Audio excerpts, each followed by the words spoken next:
Yo, mic check, mic check. Yeah, here you go. Oh, nah, he over here.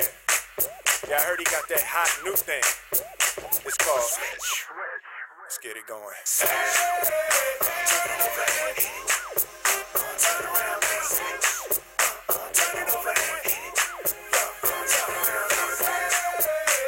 Vibe a second. Alright, welcome to section 4.4, the last and final section of the unit.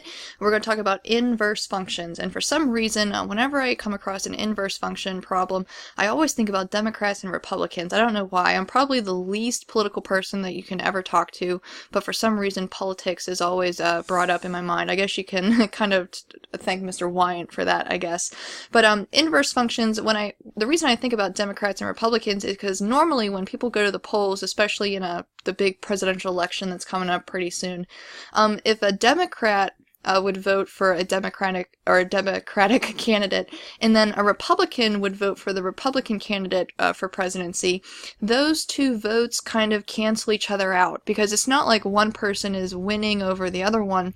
A Democratic vote would cancel out a Republican, and a Republican vote would cancel out a Democratic vote. So these Democrat and Republicans kind of cancel each other out, and then the party that has the more votes, meaning the party that doesn't have as many being canceled out, would actually win the election. And that's what's kind of going on here with inverse functions. Okay, inverse functions, they undo each other, just like Democrats and Republicans when they go to vote. So when we talk about inverse functions, we're going to be undoing them or switching things around. And specifically, we're going to be switching the x's and y's to help us undo everything. So we're going to switch our x and y values. And that's why I wanted to play the little Will Smith song at the beginning called Switch, because we're going to be switching some x's and y's. Alright, so let's say that our original function we're starting with is this x plus 2 cubed plus 3. So this is our original function. We want to find the inverse function. What function would undo this one? So let's kind of consider this our Democratic function. We want to find the Republican function that would undo it. And to do that, we said that we specifically want to switch our x and y values. Now normally f of x is representative of a y value. So if you want to, you can actually write that down to make it a little bit clearer for you. So to find the inverse, we're going to switch our variables. So wherever there's a y, we're going to write an x, and wherever there's an x, we're going to write a y. So that's kind of our first step. Now notice how the equation we have here, it doesn't really look like what we're used to seeing. Okay, we're normally used to seeing a y equals equation, almost like y equals mx plus b that's been burnt into your brain since Algebra 1. So let's try to solve for y. We want to get this y all by itself. So the first thing we would do is subtract the 3 over, which would give us an x minus 3. Now notice how the y is kind of being held captive by these parentheses, which are being raised to a third power. So if we can get rid of that power of 3, we're just left with a y plus 2, which is pretty simple. So to get rid of a power of 3, we need to cube root both sides. Just like a square root undoes a power of 2, a cube root will undo a power of 3. So the cube root and the power of 3 cancel, and all we're left with is this y plus 2. Now on this side, we have the cubed root of x minus 3. And finally, to get y all by itself, we're going to subtract 2 over. So we have the cubed root of x minus 3 minus 2 equals y. So now that we solved for y, this would be considered, I guess, our Republican equation. This would be our inverse equation that undoes this one. So to show how this is special, like this specific equation undoes this one, we use a specific notation. F to the negative 1 of x would equal the cubed root of x minus 3 minus 2. Whenever you see this, okay, this little f of negative 1, this specifically means an inverse function. So this function specifically is the inverse of the one we started with. And it kind of makes sense, because if the whole idea of an inverse function is to undo everything, notice how we're undoing everything that originally we had up here. We had a +3, but notice how our inverse we have a -3. In our original we had a +2. In our inverse we have a -2. In our original we had a power of 3, but in our inverse we have a cubed root. So notice how in our original we have all of those inverse or opposite functions showing up down here. So this is what we would call the inverse equation of our original. Now let's talk about graphically. So this piece right here is our original graph, this x plus 2 cubed plus 3. Notice how based on its translations, I guess, it moved left 2 and up 3. So left 2, up 3, notice how that's where our h and k starting value was. So we're bringing into play those graphical transformations from the very first unit. Let's think about some other points that are on this line that look like nice points. There's this one, and this one, and this one. So in our table of value for our original function right here, maybe we'll write down some of these nice ordered pairs. We had -1, 4. We had -2, 3. We had -3, 2. And then looks like -4, -5. Okay, so this is all based on our original equation, our original graph, and our original table of values. But now let's do everything for the inverse. Okay, now we know what our inverse equation is. Okay, that's all well and good. But we're not quite sure what a cubed root graph looks like. We haven't really talked about that, so maybe graphing it is kind of out of the question for now. We can kind of assume that it would be moved right 3 and down 2 based on the transformations, but we're not quite sure what the shape would look like. But we can use our table of values to help us find our inverse table of values. If the whole idea of an inverse is specifically switching our x and y values, we can do that here. So if this is our original, let's switch the x and y values for our inverse.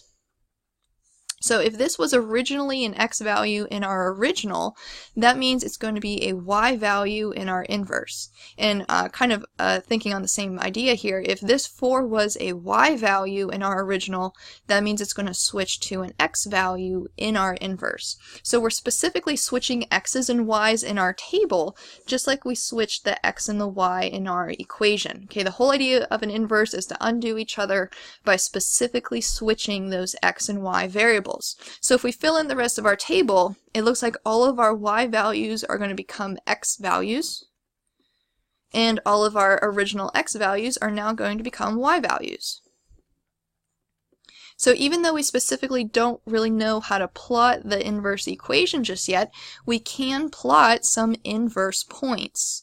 So if we do that, it looks like we have 4, -1, 3, -2, 2, -3, and then all the way over here, -5, -4. And if we connect those, trying to get the same shape as our original, might look something like this. Okay. So there's our inverse graph. Notice how if you want to think about moving it right 3 and down 2 from the origin, right 3 down 2, this would be considered our h and k if we were to move it based on its transformations. So let's take a look at this. There's some type of symmetry going on here in our graph. Notice how this shape of our original looks very similar to the shape of our inverse, but it's not an even symmetric relationship because what's on the left doesn't exactly match up on the right. It's definitely not an odd function symmetry here, because if we were to flip this red one all the way upside down, we definitely would not get this inverse graph.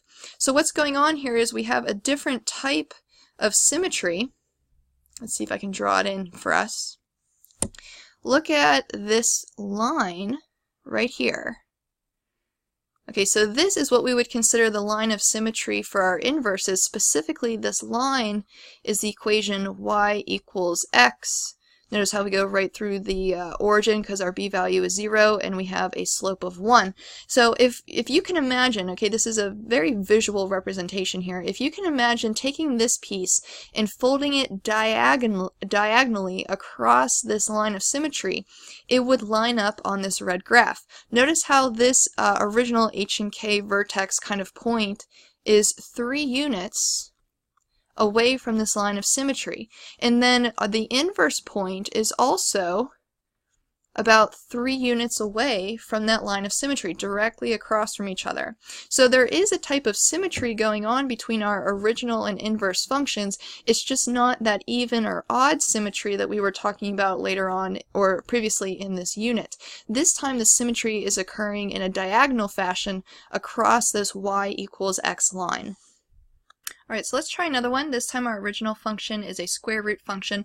So before we start to try to find that inverse function, let's talk about graphing it. This one we're going to do based on its transformations. So it looks like we need to flip it over the x-axis. We got to vertically stretch it by 2, and then we need to move it right 3 and down 2. So a square root function starts at the origin, and we have 1, 1 and 4, 2. If we think about that parent square root of the square root of x. So let's flip all of our points across the x-axis. That means this one's going to move down here, and this one's going to move down here. So far we have that. And if we decide to stretch them vertically by a factor of 2, this point right here has a height of 0, so multiplied that by 2, it's not going to move. This point has a height of -1, multiplied by 2 is going to bring it down here to -2. And this point has a height of -2 multiplied by a +2 is going to bring it down to a -4. So after we do that vertical stretch, we're there. And then we got to move it right 3 and then down 2. So if we move this point right 3 down 2, we're somewhere right there. Actually, let me erase the black and red one first, because we're not really concerned with those just yet. We've just been using those to help us graph it. Alright, so this point, right 3 down 2. Then this one needs to go right 3 down 2. And then this one had to go right 3 down 2, somewhere a little bit off our graph, but right there. So here would be our transformed graph. So let's get rid of the blue one, because we're not really concerned with that. There we go. Alright, so this is our original function, what we have right there. Let's try to find the inverse. Okay, so the whole idea of an inverse is to undo the original, and in order to undo it, we need to switch the x's and the y's. So let's switch our x and y variables. But again, we're not used to seeing an x equals equation. We want a y equals equation. So we're going to have to move everything on this right side over to the x. So first thing we're going to do is add 2. Next thing we can do is divide by -2.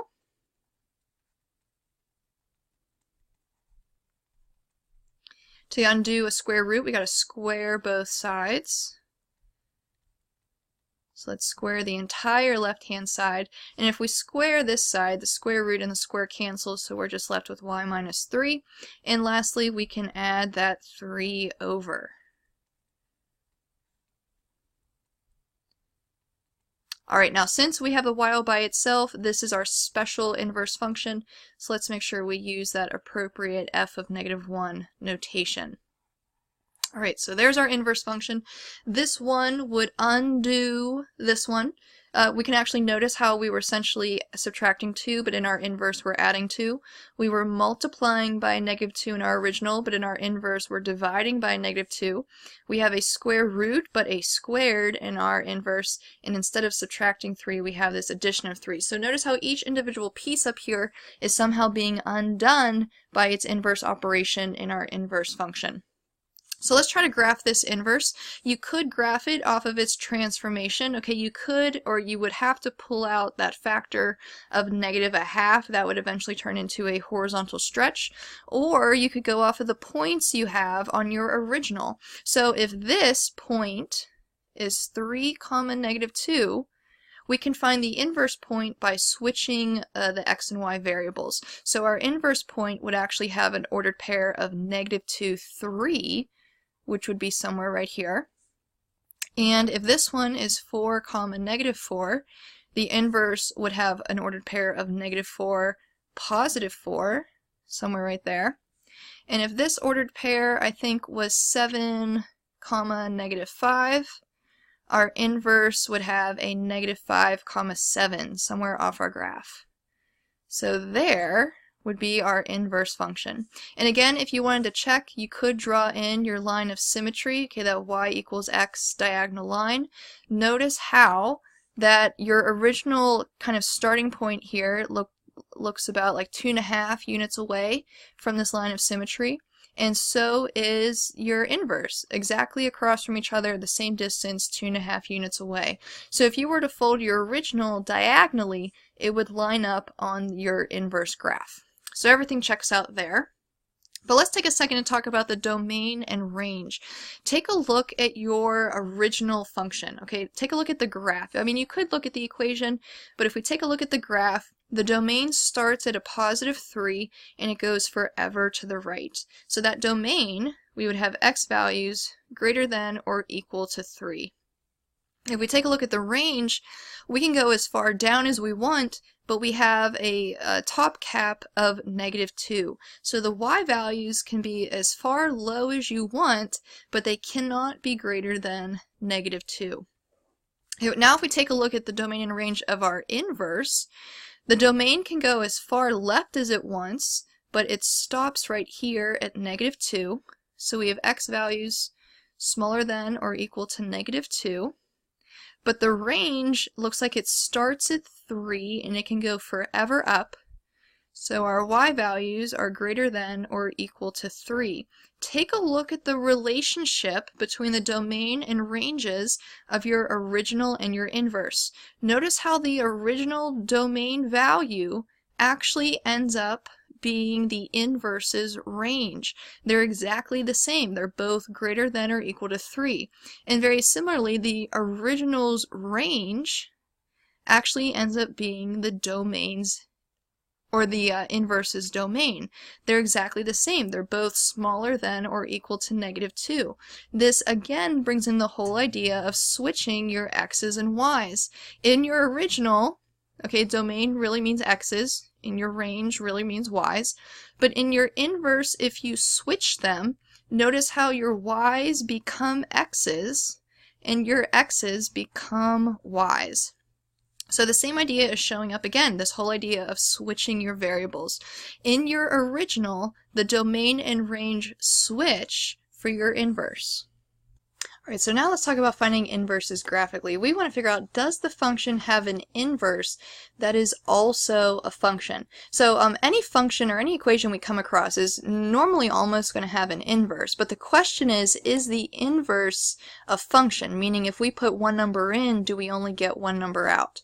Clearly our original in this case is a function, because if we were to look at the vertical line test, our parabola here would pass it no problem. So our original is a function, but the question is the inverse of this parabola a function as well? So if we tried to find the inverse graphically, maybe we can take a look at some points here and graph the inverse points, meaning switching the x and the y.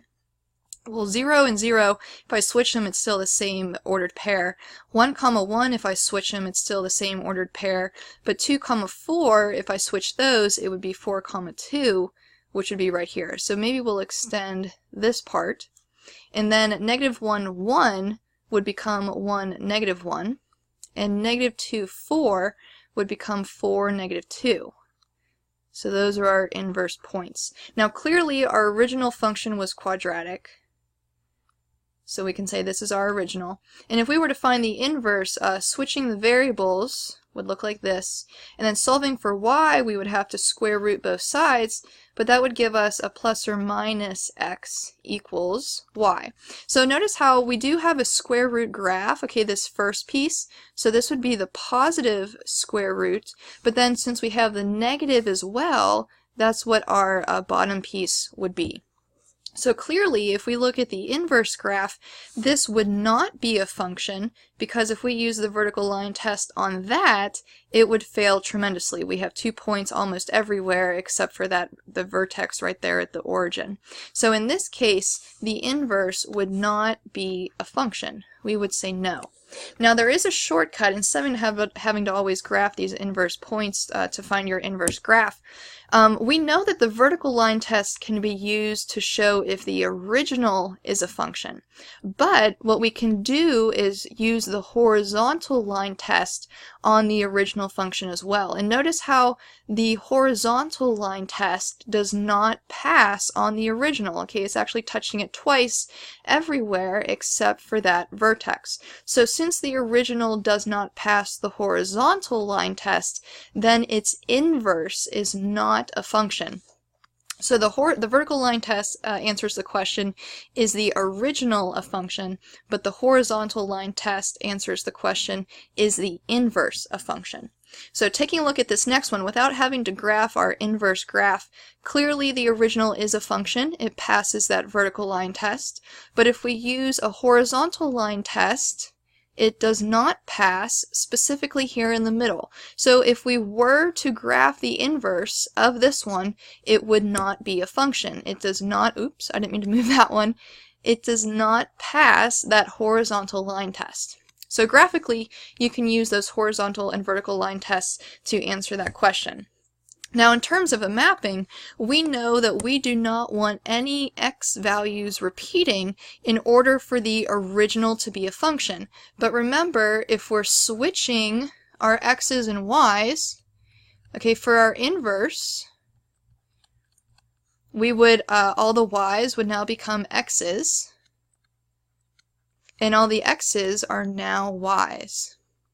So notice how in our inverse, the inverse would not be a function because it has repeating x's. So instead of having to worry about finding the inverse, kind of like this one, take a look at your original mapping or table here. The original doesn't have any x's repeating, so the original is a function. But notice how the original has repeating y's, so that means the inverse is not a function. So whenever you have a table, we want to look for repeating y values in order to determine if the inverse is a function or not. So we specifically call a function one-to-one if it passes both the vertical line test and the horizontal line test. So sometimes we'll have a function and its inverse is not a function. Maybe we'll have an equation that's not a function, but its inverse is a function. Specifically, if the original and the inverse are functions, we call them one-to-one if they pass that vertical and horizontal line test. So in terms of things to look for one-to-oneness, I guess as you can say, in terms of a mapping or a table, we don't want any of those double arrows. So that's what's really catching us in this case. We have no double arrows, meaning that every x is just going to one y and every y is just going to one x. So every input has one output and every output has one input. We would consider that one-to-one. But in terms of a graph, if it's going to pass both the vertical and the horizontal line test, they need to be either strictly increasing or strictly decreasing.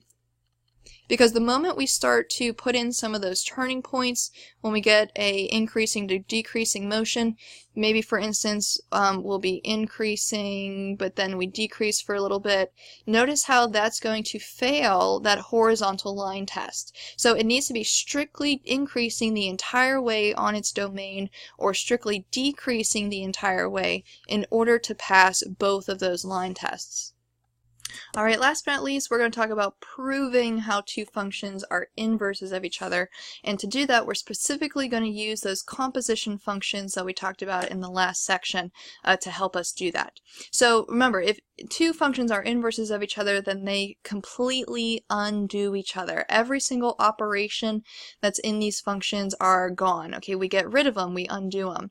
So let's say we put the g equation into the f equation, and our answer is x. Okay, that means we got we got rid of every single multiplication, division, subtraction, any operation that was in these equations are gone, because all we're left with is our variable. But in order to be inverses, this is telling us that f undoes g. We need to also show how g undoes f, because they need to undo each other. So we got to check the other composition when we put f inside of g. And if we get rid of all those operations as well, we're just left with our variable x, then we can say they are inverses of each other. So let's talk about and try to figure out, are these two functions inverses? So maybe we'll check the f of g composition first. Alright, so if we take the g equation, okay, all of this, and put it in for that x in our f equation, it's going to look kind of weird, but we can do that. All of this is going in for that x. So we're going to say 2 over x minus 3. So all of this went in for this x, but we still have that plus 3. Alright, so now we want to simplify. So notice how in our denominator we have a negative 3 plus 3, so those are going to cancel, and we're just left with 2 over x.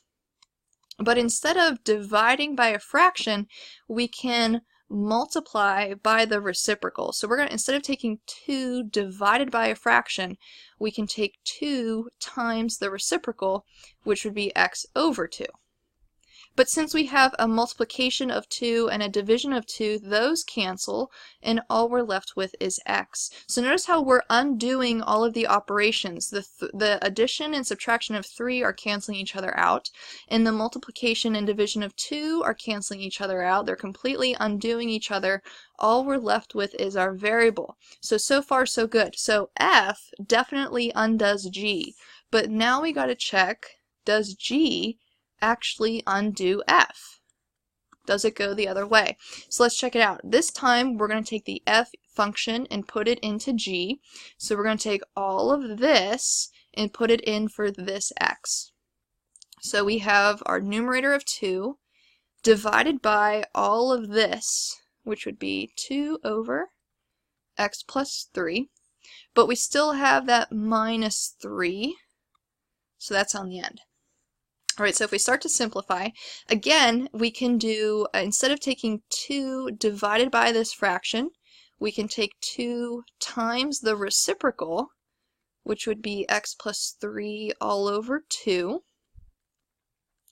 Now we have this multiplication of 2 and division of 2, so those cancel each other out.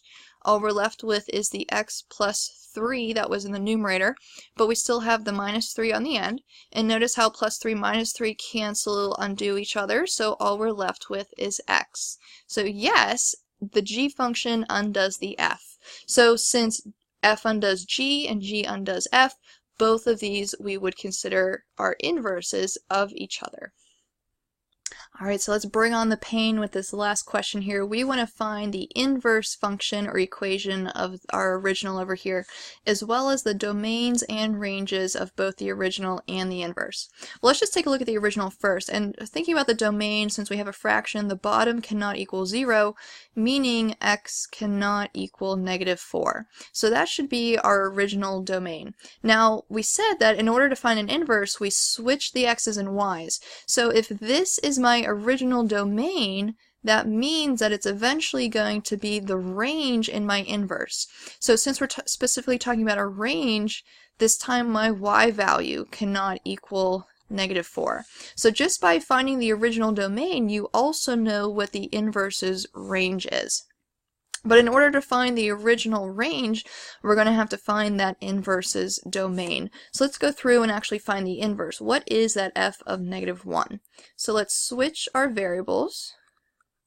Wherever there's an x, we change it to a y. Wherever there's a y, we change it to an x. All right, now this one's going to be tricky because we have a fraction. I know we hate fractions, but let's be strategic and get rid of the fraction. So to get rid of a division by y plus 4, let's multiply both sides by y plus 4. So if I do that on the left and I do that on the right, these are going to cancel each other out. So all we're left with is the 2y minus 3. That's a lot easier to work with. But over here, I have x times this quantity. So let's distribute in that x. We're going to get an xy and a 4x. All right, now this is where we're going to be strategic. Let's get all of our y's together, because remember, our goal now is to get or solve for y like we're normally used to seeing our equations. So let's subtract this 2y over, get the y's together. But if I just want the y's together, let's get rid of this 4x. Let's subtract that over. So we're just doing a little bit of rearranging. Nothing too bad. So far, we've gotten all the y's on one side and everything else is on the other. Now, the reason we want to do that, though, is because if we take a look at these two quantities, if they both have a y in them, that means we can factor a y out. So if we take a y out of both of those, all we're left with is an x minus 2. And if our goal is to get a 1y all by itself, I want to get this all by itself. In order to move an x minus 2 over, since it's being multiplied, is to divide by an x minus 2 on both sides. So if we do that, x minus 2 and then another x minus 2, these cancel, and we have the y all by itself like we wanted. So our inverse would be a negative 4x minus 3 all over an x minus 2. So if we were to use proper inverse notation with this little f of negative 1, we would have negative 4x minus 3 all over x minus 2. So there's our inverse function. Now, if we wanted to find that domain and range again that we're missing, we can find the inverse's domain now that we know what it is. Clearly, x cannot equal 2, because that's what would make our denominator equal to 0. But if that's the domain of my inverse, then that also has to be the range from my original. So in this case, y, since it's a range, would not be able to equal 2. Alright, so again, whole idea of an inverse, we're trying to cancel each other out, and in order to do that, we need to switch those x and y variables. Good luck on the practice and the application, most of all that mastery check, and have fun with switching those variables.